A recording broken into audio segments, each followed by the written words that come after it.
Welcome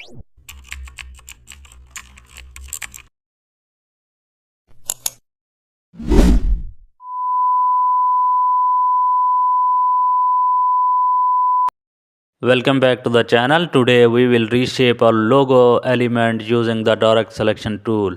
Begin by choosing the white arrow from the toolbar, then select the shape layer containing the design curve. Anchor points now appear for editing across the path. Click the top anchor to activate its handles. Drag it upward to create a smooth elevations. Guide the handle outward to enhance the curve flow. Now adjust the lower anchor to maintain proportion. Repeat the process of both sides of the curves. Each modification adds subtle refinement to the structure. Use bezier handle to perfect the counter. Combine fine movement for precise polishing. If a segment feels uneven, adjust midpoints on the path. Thanks for watching. Continue.